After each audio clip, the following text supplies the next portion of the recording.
here we are again the next morning, day 2. We got those sausage hung. This is, please don't mind the dirtiness and whatnot, this is literally built inside of a pole barn. As you can see, my customers use it for their agricultural type stuff. I snagged this stainless steel commercial refrigerator a few years back. We ripped all the plastic out of it. A guy I got it from was actually converting it into a smoker. And I got this one in the deal too, this electric smoker. This one unfortunately had a fire in it last year. And I need to replace this door or clean this out and change out to more fire-safe insulation. As you can see, that cost me a little money. We had that set up for electric smoking.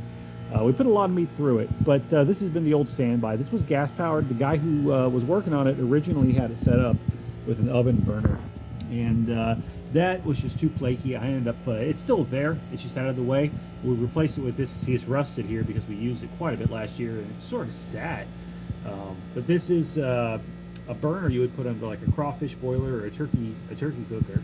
It's propane, it's fairly easy to control. I like it. We'll show the smoke generation here in a minute. We've got one of these smoker tubes that I'm going to talk a little bit more about. And I've got the sausage hung. So it's hung up here. As we talked about, we've got, let me flip that video over here. We've got those patties as well.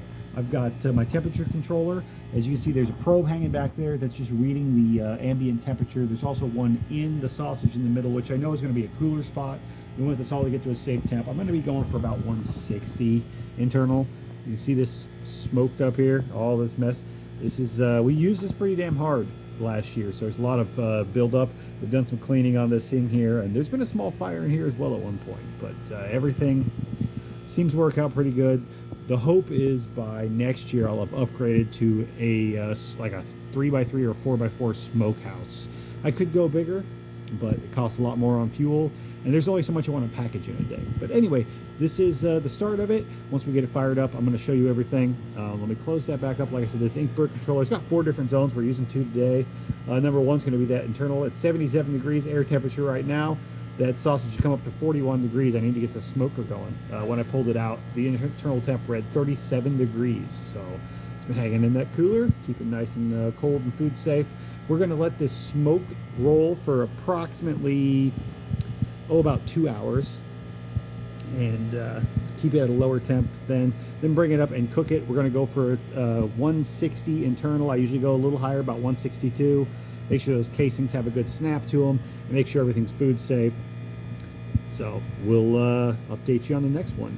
Talk about too, for the smoke generation, I actually use pellets, like for a pellet grill, but I've got one of these smoker tubes.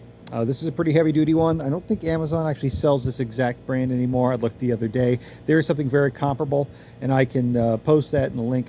If there's anything y'all are looking for that has to do with this processing, let me know. I can get you an affiliate link, and at least it'll get me some kickback for putting this content out. But these things are awesome. You fill them up with chips. I'm going to put it directly over the burner and get that going.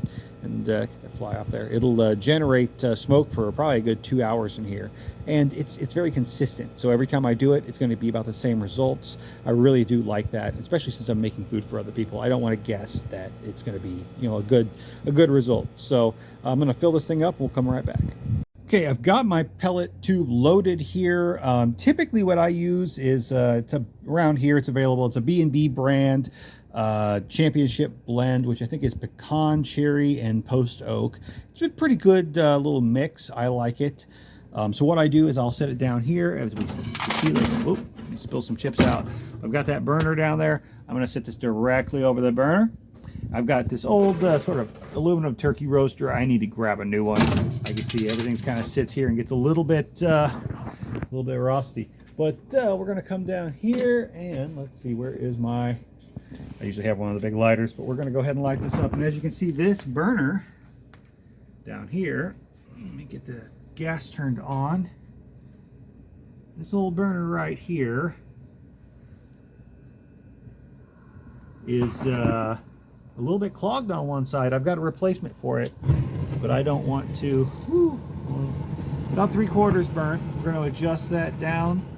All I want to do is smoke it a little bit high, run that flame a little bit high for a bit, just because I'm going to ignite those pellets. And once I see that smoke start rolling, we're going to kill this flame completely. That box temp is going to come up to probably about 120. And, you know, we're going to leave it there between 120, 140 for about an hour and a half, 2 hours. And let all that smoke roll through.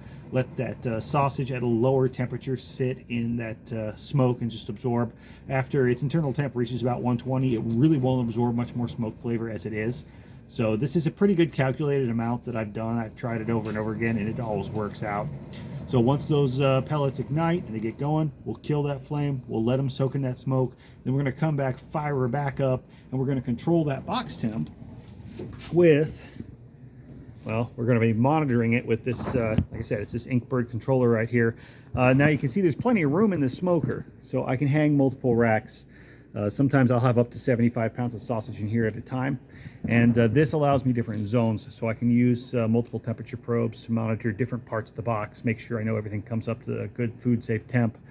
So yeah, right now, look, we're at about 100. I've closed that door and I can push it a little tighter. We're a little over 100 degrees in the internal temperature, and that sausage internal temp is climbing. Like I said, once we reach about 120 degrees internal temp on that zone 2, we're just we could waste all the smoke we want. It's not going to taste any better. It's going to just color the outside. So at that point, we pretty much cook them. We finish them out and get it going from there. So I will update here a little bit later once we see what the sausage looks like as we change shit up. That box temp is a little over 156 now, but that smoke is rolling. You guys probably can kind of see that in the video. We're going to come over here. I'm going to kill the gas. Open it up and make sure we are good. We are out. Okay, cool. Now this door's a little bit warped. We're going to push this propane tank up here against it. We're just going to let that sit and soak in that smoke. So that chip tube's going to burn pretty good. Once I see that smoke stop coming out of that box, I know it's going to be time to heat it up and cook it. Okay, so at about 2 hours, we're here still smoking a pretty good amount, and we're up to just under 130 on the internal box temperature and about 99 degrees for that internal sausage temp. I could let this go for a little while longer, actually. You typically want to make sure that a smoked product gets over 145 degrees, I believe it's a cutoff, within about 4 hours. We're well within that safe zone, but we're going to open this thing up. We're going to take a look at it. As long as that sausage has got some color on it, the rest of the color comes with the cook. And I think we're going to go ahead and get it finished out. See if we can get this thing cooled down and maybe even packaged today. So it should have had plenty of smoke. And there's not, it's not a crowded smoker, so it's had plenty of opportunity to absorb it. Let me do a little slide. We're going to open this up and have a look. Ooh, look at this smoke rolling out. Let's let it clear. And oh yeah, we're definitely getting some good color here. Hard to tell in the video, but for sure. We're going to sit down here and have a look. It's probably going to burn me. I'm going to flip this thing up a little bit. Yep, we see we've mostly burnt that out. It's just down to some coals. We'll get a good plume of smoke once we get that that flame going again. I actually got my long lighter this time. Once we get this actual flame going. Yeah, now what we're going to do is I'm going to adjust it down, not up, to just a low smoke right there, and come down to where it just maintains it. And I'm going to close this box up, and I'm going to adjust from there. And I'm looking for a neighborhood about 180, 190, no more than maybe 220, unless I run into a real problem. If I got a heavily crowded box, I may have to jack the temperature up a little bit, but I'm just basically using this as a small oven now to bring that sausage up to a safe temperature. So we're going to close it back up. We're going to monitor it, and we'll see what how long it takes. Right, we hit our 160 internal. As you can see, I went ahead and I've already killed the gas. I've been letting it cool down just a little bit here. It's starting to come down. We had about 200, 209, I think, at the most in the box. And we're down to about 154 internal now as it starts to cool. So we're going to have a quick peek and look. Oh man, look at the color on that. Look at that. Oh yeah, perfect casings. We're going to let that cool for just a little bit. I'm going to come in here with tongs. We're going to pull that out. We're going to get this in the cooler and get it cooled down. We just got to go through with a knife, cut those little links apart, and boom, it's perfect. So we'll get those all vacuum sealed up for the customer and have some samples as well. All right, cooled down just a little bit. Slice some up to do some samples, and I mean, yeah, look at that. Definitely moist, firm, well done. That's how you want sausage.